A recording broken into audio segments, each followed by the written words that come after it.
Good morning, students. Today, in this class, I am going to discuss about the Kepler laws of planetary motion. ठीक है, देखिए क्या है कि बच्चे जो आपका जो मोशन के लिए लॉज आपने पढ़े हैं, जो आपके न्यूटन के लॉज हैं मोशन की, ठीक है, तो वही लॉज जो है वो जब आप टेरेस्ट्रियल ऑब्जेक्ट्स या प्लैनेट्स के बारे में जब आप पढ़ते हो, so the same law works there, ठीक है, वही सेम लॉज जो है आपके वहाँ भी आपके यूज होते हैं, ठीक है। तो यहाँ आज हम जो डिस्कस करने वाले हैं that is the Kepler laws of planetary motion. It means the motion of the planets, कि प्लैनेट्स का मोशन आपका किस किस तरीके से होता है, ठीक है। So without wasting time let's start with the today's topic that is Kepler laws of planetary motion. यहाँ पे आपके केपलर के 3 नियम आपके होने वाले हैं, ठीक है। सर पहला आपका है लॉ ऑफ ऑर्बिट, ठीक है। इट मीन्स किस ऑर्बिट में आपका कोई भी जो प्लैनेट है वो रिवॉल्व करता है, ठीक है। The law of the orbit, कैसे आपका रिवॉल्यूशन होने वाला है किसी भी सब प्लैनेट का, okay. So law of orbit में आप क्या कहेंगे, पहला आपका होगा दैट ऑल प्लैनेट्स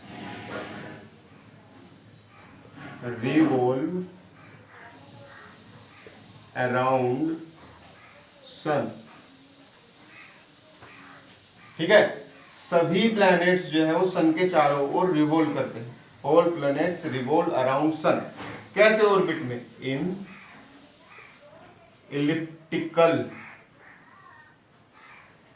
ठीक है, in elliptical orbits where sun is situated at one of its foci, ठीक है। तो इसमें क्या है कि सभी प्लैनेट्स जो है सन के चारों ओर रिवॉल्व करने वाले हैं। सभी को पता है कि all planets revolve around sun, लेकिन कैसे ऑर्बिट में वो रिवॉल्व करते हैं, they revolve in elliptical orbits, ठीक है, जिसमें कि सन जो है वो situated at one of its foci. देखा अगर मैं सर्कल की बात करूं तो उसमें एक ही रेडियस होती है, ठीक है। सर्कल में आपका सभी जो डिस्टेंस है वो सेम होती है, तो उसमें रेडियस एक ही होते हैं। लेकिन इलिप्स में क्या होता है, एक आपका मेजर एक्सिस होता है, एक माइनर एक्सिस होता है, ठीक है, 2 एक्सिस होते हैं। तो या आप कह सकते हैं कि यहाँ पे आपकी दो आपकी फोकई, 2 आपकी रेडियस होने वाली है, उनमें से एक रेडियस पे या एक फोकई पे आपका जो है सन वो सिचुएट होने वाला है, ठीक है। सो एक इसका डायग्राम बना देते हैं। तो पहले मैं बना देता हूँ ellipse, that is ellipse, okay. So there are the 2 axes. It is known as the major axis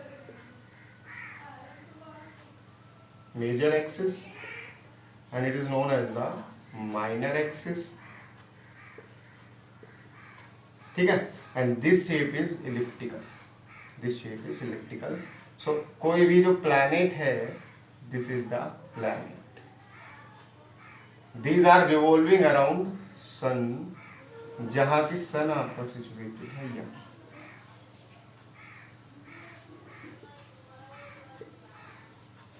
ठीक है। तो सन के चारों ओर आपके सभी प्लैनेट जो है रिवॉल्व करते हैं, कैसे ऑर्बिट्स में, इलिप्टिकल ऑर्बिट्स में, जहां पे आपका सन किसी एक फोकई पे आपका सिचुएटेड होता है, दैट इज द दिस।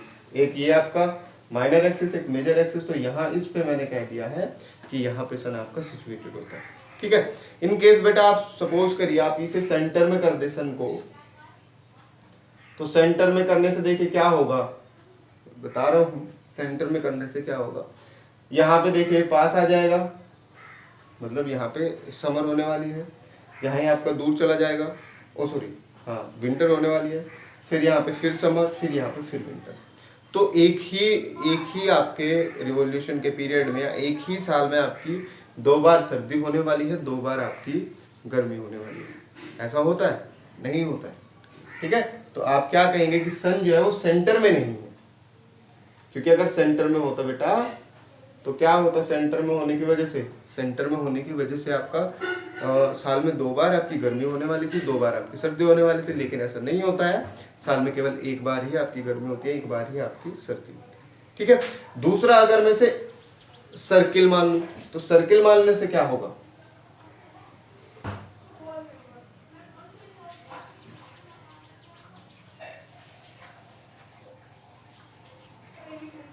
और यहां मैंने इसे सेंटर पे सिचुएट कर दिया है।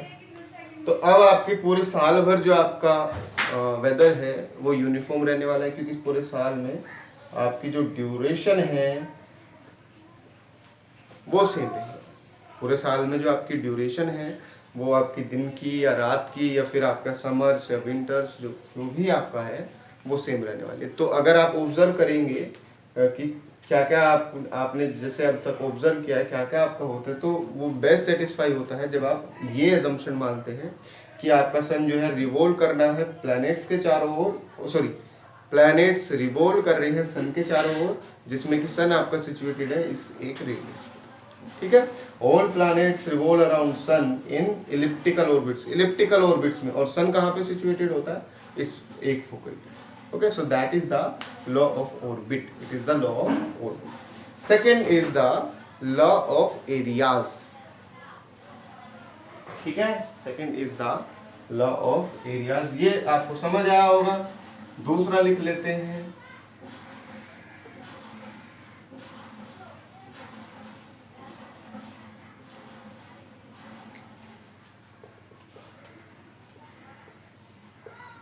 Law of area. अब ये क्या कहता है, the line joining the sun and the planets sweeps out equal areas in equal interval of time। ठीक है, देखिए, the line joining the sun and the planets, so what is this line, that is this line। ठीक है, ये line जो आपके planets को and सन को जोड़ती है, the line joining the sun and the planet travels या sweeps out equal areas in equal interval of time. मतलब कि सपोज करिए अगर मैं 1 घंटे की बात करूं या 10 दिन की बात करूं या 20 दिन की बात करूं, सो 20 डेज, सपोज करिए 20 डेज में यहां से यहां तक आया है, तो इसने बेटा ये इतना एरिया ट्रैवल किया। ठीक है, इतना एरिया इसने ट्रैवल किया। तो अगर मैं कहीं यहाँ पे नेक्स्ट 20 डेज में देखूं तो ये जो एरिया ट्रैवल करेगा ये सेम होगा।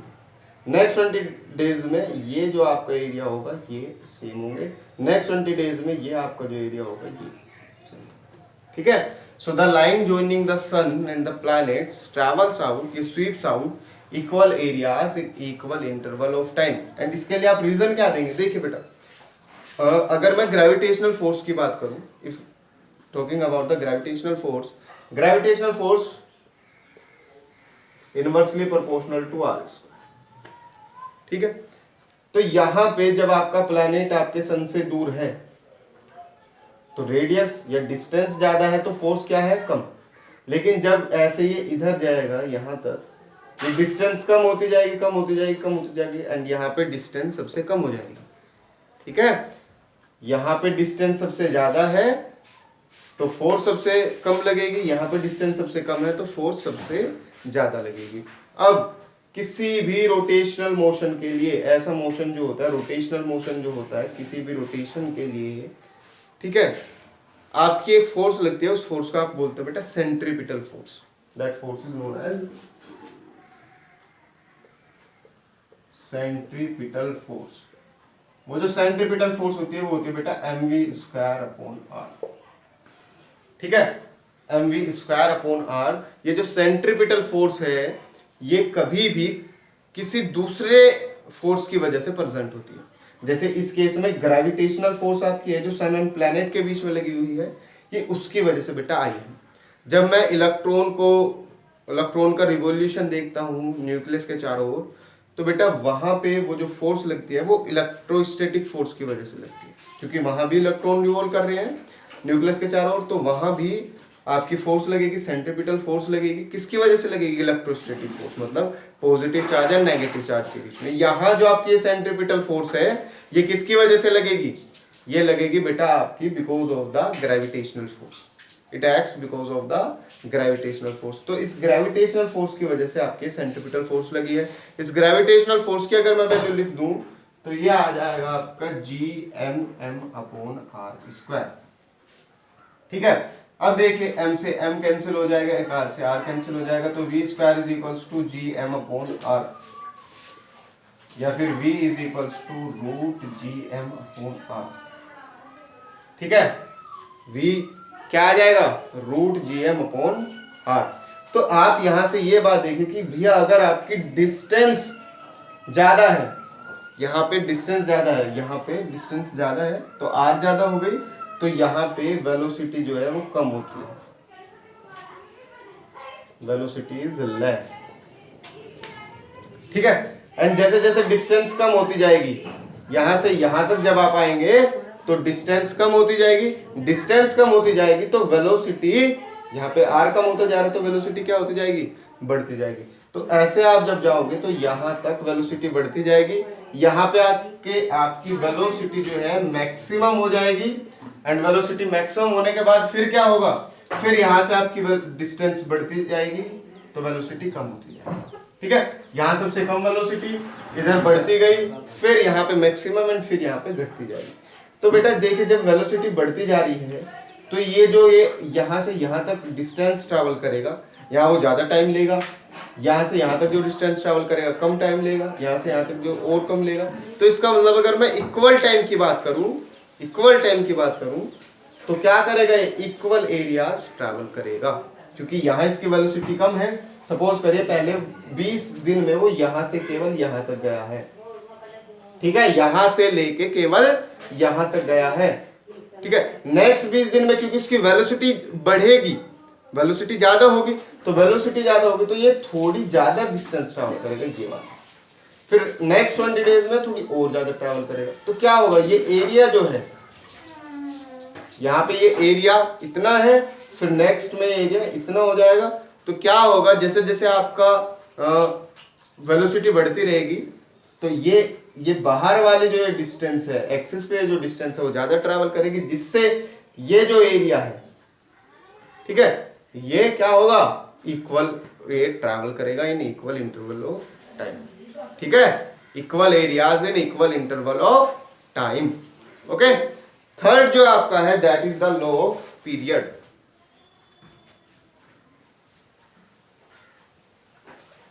लॉ ऑफ पीरियड, एंड इसमें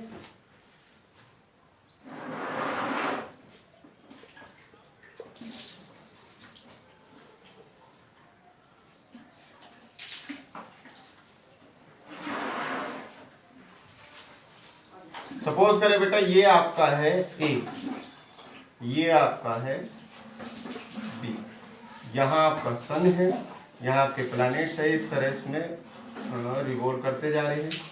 ठीक है, तो ये जितना टाइम लेता है, ठीक है, time to revolve, to complete one duration, time to complete one revolution, that is known as time period. Time period, the time taken to complete one revolution। ठीक है, तो यहां से चला है, यहां से ऐसे जाके फिर ये ऐसे यहां तक आने में जो टाइम लेता है that is known as time period. So इसे मैं मान लेता हूं टी। ठीक है, तो लॉ ऑफ पीरियड क्या कहता है कि ये जो t है इसका जो स्क्वायर है, t square, that is the square of time period, the square of time period. ठीक है, the square of time period is directly proportional